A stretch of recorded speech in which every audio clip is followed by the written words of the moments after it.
Hello and welcome to 5-Minute Math. Today we are looking at the Algebra 1 concept of graphing exponential functions.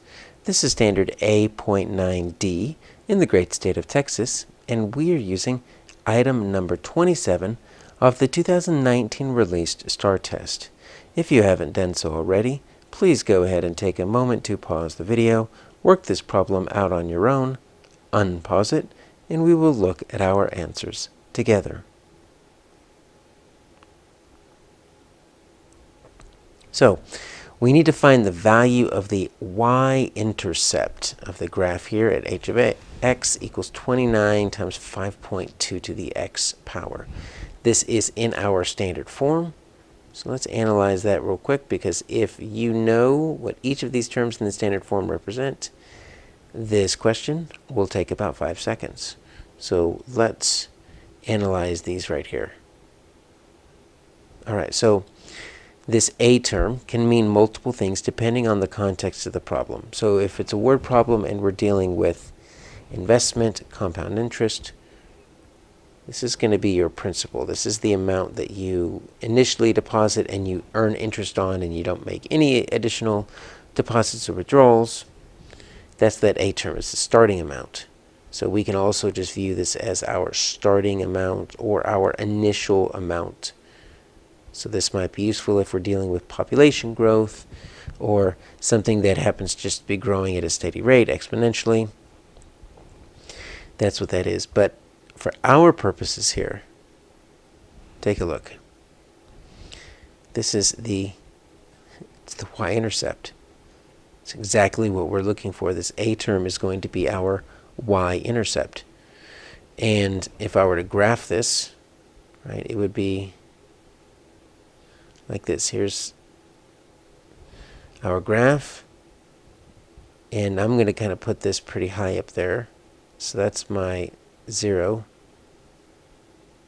29, right? And it's going to be something like this.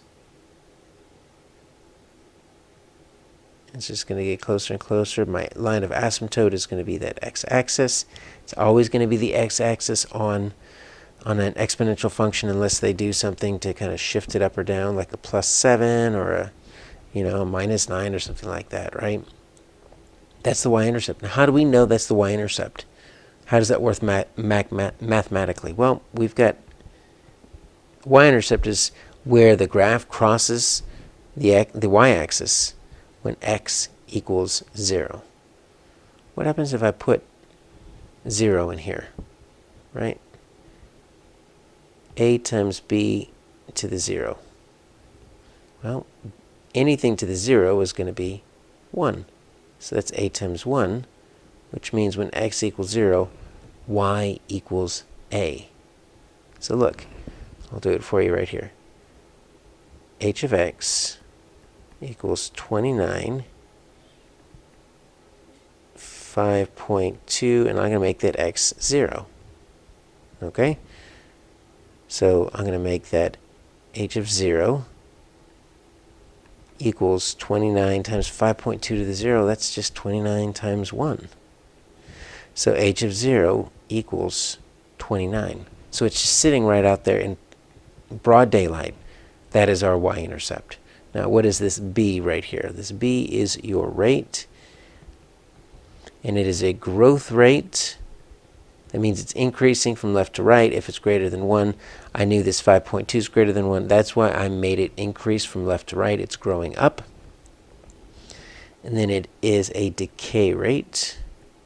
If it is less than 1, decay rates will look like this, right? They'll kind of start tall and then just kind of slide down like that. That's a decay rate.